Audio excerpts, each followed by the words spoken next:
Hello friends, કેમ છો? મજામાં? તો સ્વાગત છે તમારું મારા યુટ્યુબ ચેનલમાં.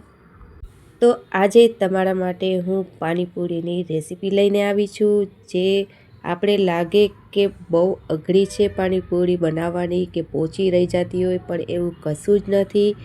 આ રેસીપીમાં નાની નાની જે ટ્રીક છે તે જ તેમાં જ ખૂબી છે. બસ એ ટ્રીક તમે ધ્યાનથી જોશો અને તમે પૂરી બનાવશો, તમારી એકદમ ક્રિસ્પી પૂરી બનવાની છે. જેવી બજારમાં જ આપણે ખાઈએ છીએ એવી જ પૂરી બનવાની છે. બસ મેં એક વાટકીમાં મેં આ 2 થાળી ભરાઈને પાણીપુરી બનાવી છે. પાણીપુરી પણ એકદમ ક્રિસ્પી છે, જોઈ શકો છો. એકદમ તમને મજા આવશે પાણીપુરી બનાવવામાં. તો રેસીપી પૂરી જોજો તો જ તમને ખબર પડશે કે આ પાણીપુરી બનાવવામાં શું શું ટ્રીક જરૂરી છે. એકદમ આછું લેયર છે, આ જરાય મોઢામાં વાગશે પણ નહીં. એકદમ આછી આપણે પૂરી બનાવી છે, છતાંય પણ પાણીપુરી આપણી બહુ જ ફૂલી છે. તો ચાલો આપણે સ્ટાર્ટ કરીએ. સૌપ્રથમ આપણે સોજી લેશું. એકદમ જાડી જે આવે છે તે સોજી લેવાની છે. 1 વાટકી સોજી લેવાની, 1 વાટકી આપણે ઘઉંનો લોટ લેવાનો છે. બેયનું પ્રમાણ આપણે સરખું જ રાખવાનું છે. અને પાણી લોટ બાંધવા માટે, બીજું હમણાં કશું જ નાખવાનું નથી. 1 વાટકી આપણે સોજી નાખી છે ને 1 વાટકી ઘઉંનો લોટ. તેને બરોબર રીતે આપણે હાથેથી મિક્સ કરી દઈશું. મિક્સ થઈ જાય પછી આપણે તેનો લોટ બાંધવાનો છે. હવે લોટ પણ આપણે કઠણ જ બાંધવાનો છે, જેવો આપણે રોટલીનો બાંધીએ છીએ તેવો જ બાંધવાનો છે.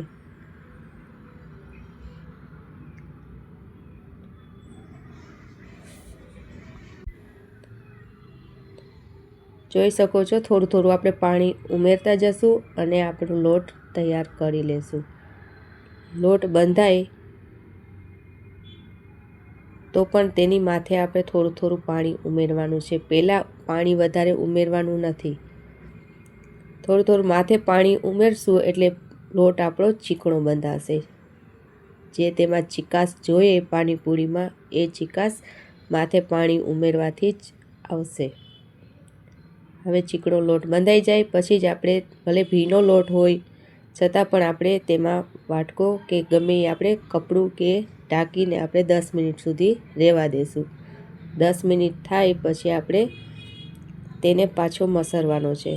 જોઈ શકો છો, લોટ આપણો કઠણ થઈ ગયો છે. એકદમ સૂજી હતી તે ફૂલાઈ ગઈ છે. અને બસ આને 5-10 મિનિટ સુધી આપણે મસળશું. મસળાય પછી જ આપણે તેના લુવા વાળશું. લોટને બહુ આપણે ઢીલો પણ નથી રાખવાનો. જે પૂરી આપણે વણાઈ એટલો જ રાખવાનો છે. આ લોટનો લાંબો એક રોલ વાળી લેશું પહેલાં.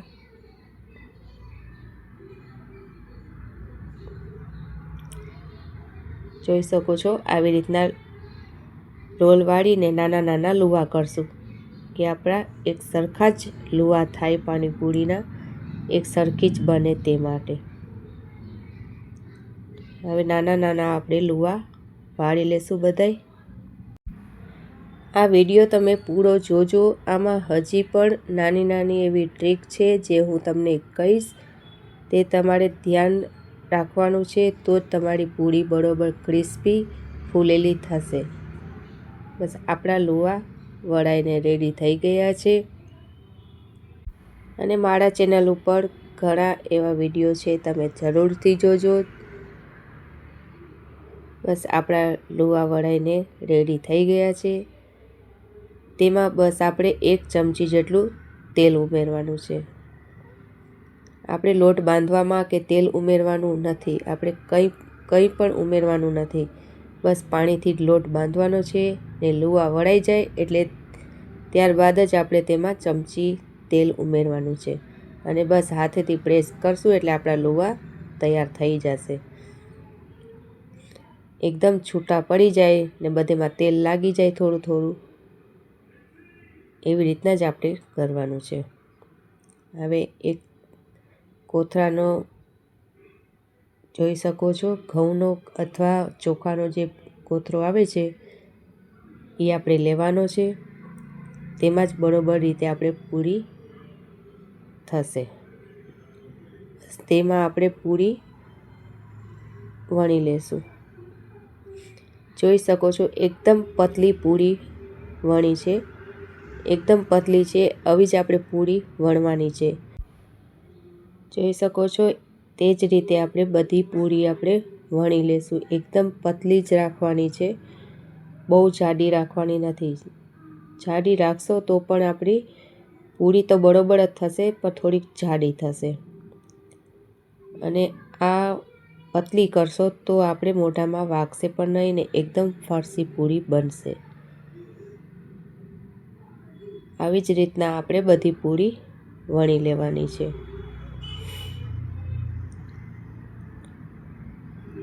પાણીપુરીની પાણી પણ આપણે રેસીપી વિડીયોમાં આવી જશે કાલ સુધી, તે પણ તમે જરૂરથી જોઈ લેજો. કોઈ પણ પાણીપુરીવાળા તમને સાચી ટ્રીક નહીં કહે. આમાં મેં પૂરેપૂરી સાચી ટ્રીક બધી પાણીપુરીની છે તે બધી જ મેં આમાં સ્પષ્ટ રીતે કીધી છે. હવે આવી રીતના આપણે પૂરી વણી લેવાની છે. બધી પૂરી વણાઈ જાય ત્યારબાદ તેમાં આપણે ભીનું કપડું માથે રાખવાનું છે. ભીનું કપડું રાખશો તો જ આપણી પાણીપુરી એકદમ ફૂલેલી થશે, નહીંતર આપણે ચવડી થશે પૂરી. એના માટે આપણે ભીનું કપડું રાખવાનું છે. અને જોઈ લ્યો તેલ એકદમ ગરમ છે અને ગરમ તેલમાં જ પૂરી મૂકવાની છે. અને માથે પ્રેસ કરશો તો જ આપણી પાણીપુરીની પૂરી છે તે એકદમ ફૂલશે. એ તમારે ખાસ ધ્યાન રાખવાનું છે. એવી જ રીતના આપણે બીજી પણ પૂરી તરતા જશું. જોઈ શકો છો પાણીપુરી મેં એક પૂરી નાખી અને માથેથી આપણે ચારા વડે પ્રેસ કરવાનું છે. થોડું દબાવશો એટલે તરત જ આપણી પાણીપુરી એકદમ ફૂલેલી થશે. અને જો દબાવશો નહીં તો પાણીપુરીની પૂરી છે જે એકદમ પાતળી રહી જશે, જે એકદમ ક્રિસ્પી તો થશે જ પણ ફૂલશે નહીં. બસ એટલે તેને થોડું પ્રેસ કરશું એટલે એકદમ દરા જેવી આપણી પૂરી ફૂલશે. જોઈ શકો છો એકદમ ફૂલેલી પૂરી આપણી તૈયાર થાય છે, એકદમ ક્રિસ્પી થાય છે. એટલે આ પાણીપુરી એકવાર જરૂર તમે ટ્રાય કરજો.